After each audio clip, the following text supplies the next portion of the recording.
Македонскиот полициски синдикат денеска ја доби првата количина од околу 400 заштитни маски, кои што се донација од прилепската компанија Кули и кои уште денеска ќе бидат поделени на припадниците на МВР во Дебар. Во наредните денови оваа компанија треба бесплатно да изработи уште 15.000 маски, кои што МПС потоа ќе ги достави за потребите на МВР. Од синдикатот обвинија дека припадниците на полицијата во овој момент на пандемија на коронавирусот работат скоро без никаква заштита. Обвинија и тоа дека иако барале следба за овие проблеми во МВР, таа не се остварила.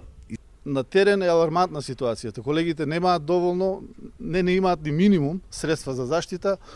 Поради тие причини ние се вклучивме како синдикат, како организација во рамките на нашите можности да им помогнеме на колегите на терен колку што можеме. Некаде на околу 4 до 5.000 маски само има Министерството поделено. Останатите кој како ќе се снајде. Нешто ние минатите неколку дена дониравме како синдикат. Колегите сами си купуваат. На една полициска станица 1 литро алкохол, што е ништо. Во некои полициски станици воопште немаат ни однесено.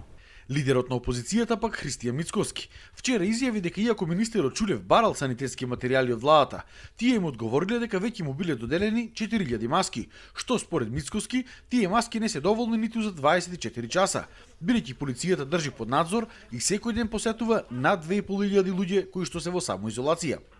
Инаку платното за изработка на маските, кои што денеска ги доби Македонскиот полициски синдикат, го донирала конфекцијата ЕАМ од Штип. Тие може да се перат и се за повеќе кратна употреба. За докторите изработуваме исто маски преку кризниот штаб во Прилеп, а за полицијата, за Македонскиот полициски синдикат изработуваме накнадно и дополнително ќе бидат околу 15.000 за МПС, а за докторите се надеваме дека ќе биде многу поголема количина. Ако се изработува секојдневно се доставуваат за потребите, дневните потреби на институциите. И медицинските лица и припадниците на МПС се надеваат дека и други компании ќе го следат овој пример за донации на потребните заштитни материјали.